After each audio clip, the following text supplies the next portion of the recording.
Kali ini kita akan belajar tentang sistem gerak pada manusia. Nah, apa sih yang dimaksud dengan sistem gerak? Jadi sistem gerak itu adalah sistem organ yang berperan dalam pergerakan tubuh. Nah, yang namanya sistem organ terdiri atas beberapa organ.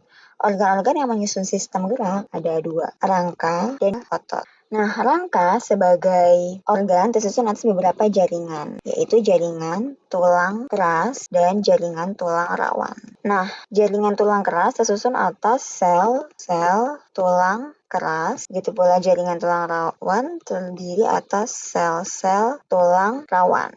Nah, sedangkan otot terdiri atas jaringan otot yang tersusun atas 3 macam sel, yaitu sel otot polos, sel otot lurik, dan sel otot jantung. Nah, dalam sistem gerak, otot berperan sebagai alat gerak yang aktif, sedangkan rangka berperan sebagai alat gerak yang pasif. Jadi, rangka itu hanya sebagai tempat menempelnya otot. Otot itu yang sering kita bilang daging ya. Nah, otot ini dia bisa bergerak, dia bisa berkontraksi, memanjang, dan berelaksasi atau memendek. Nah, rangka tidak bisa bergerak kalau tidak ada otot. Gitu. Jadi itu otot yang menggerakkan rangka. Sekarang kita bahas rangka. Rangka adalah susunan tulang yang saling berhubungan dan dihubungkan dengan sendi. Oke, fungsi rangka di tubuh kita itu sangat banyak. Rangka memberikan bentuk bagi tubuh kita, dan rangka juga menegakkan tubuh kita atau sebagai penyokong ya, atau penguat. Terus di kepala kamu itu ada organ yang sangat penting, yaitu otak. Nah, otak dilindungi sama tulang tengkorak. Terus di bagian dada kamu juga ada organ yang sangat penting, yaitu jantung dan paru-paru. Dan mereka dilindungi oleh tulang dada dan tulang rusuk. Rangka di sini fungsinya sebagai pelindung organ vital. Ini otak, jantung, paru-paru. Nah, terus fungsi selanjutnya, rangka sebagai tempat melekatnya otot. Kalau kamu masih ingat di kelas 7 kemarin udah belajar kan tentang struktur organisasi kehidupan bagian sistem organ, namanya sistem peredaran darah. Nah, di situ ada jaringan darah. Jaringan darah punya 3 macam sel darah.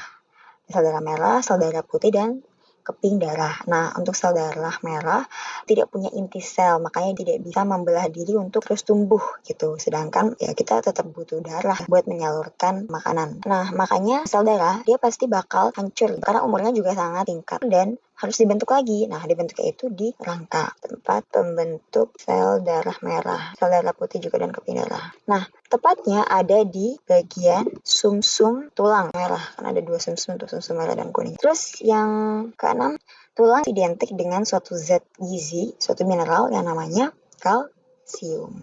Nah, rangka di sini itu fungsinya untuk penyimpanan mineral kalsium dan fosfor gitu. Nah, selanjutnya susunan rangka yang ada di tubuh kita dibagi jadi 2, rangka aksial dan rangka apendikular. Nah, rangka aksial itu maksudnya dia yang berperan sebagai sumbu tubuh gitu ya, jadi kayak penyangganya. Di sini mencakup rangka tulang-tulang yang sangat penting, termasuk tulang yang melindungi organ vital tadi.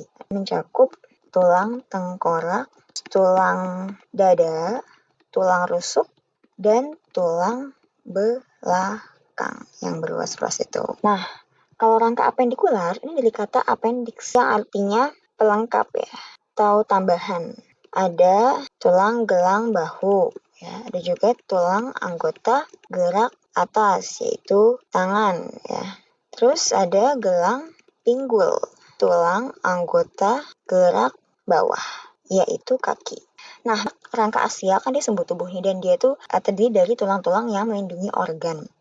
Jadi kita tuh tanpa rangka aksial kita tidak bisa hidup gitu, karena ya kalau organ-organ vital tadi tidak ada yang melindungi akan cepat rusak gitu ya. Sedangkan rangka apendikular kita masih bisa hidup tanpa rangka apendikular. Makanya kita pernah melihat kan ada beberapa orang yang qadarullah sudah diambil bagian tangannya dan kakinya, tapi dia masih bisa hidup gitu.